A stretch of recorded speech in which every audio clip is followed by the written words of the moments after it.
it's Kelly here, and today I'll be teaching you how to set up a new retail store location on EasyStore. So for instance, you have recently expanded into a new retail store and you want to manage your orders, inventory, POS, everything under the same account on EasyStore, then the instructions that I'm about to go through will be important for you.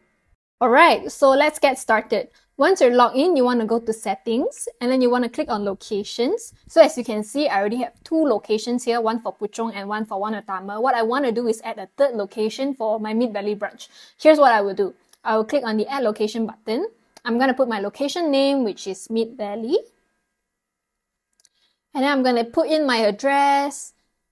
Okay, once that's filled up, I'm going to move on to the next section, availability. So for example, the mall hours are only 10 to 10 and my business operates from 10 to 10. What I will need to do here is to actually set my business hour 10 to 10. The importance of setting up this business hour for each store is because in your online store, there is a store locator feature that allows your customer to find your nearest store to them. So it will actually list down all the details of each branch that they can visit, including the operation hours.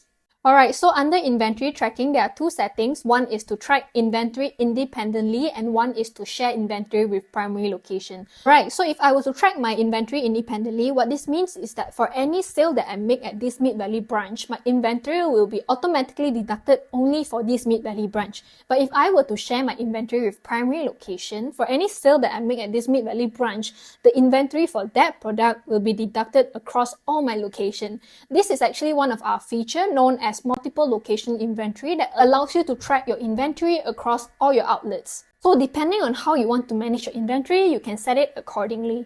Alright, so in the next section, I'm going to talk about pickup. Alright, so if you're providing pickup services for your customers, you can enable pickup services right here. And we actually also provide a few tools to complement your pickup services. For example, you can actually enable your cash on delivery payment method, and you can even charge your customers a certain service fee for this pickup service.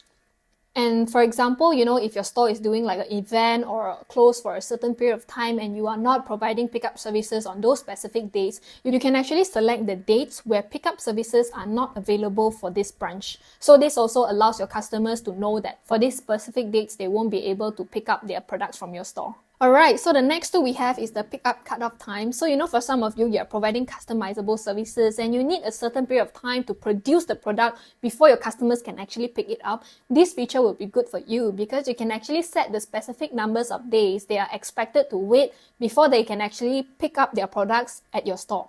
Alright, now we have placed the right information at the right places. Go ahead and click the save button, and with that, we have successfully added a new retail store location in our back end at EasyStore.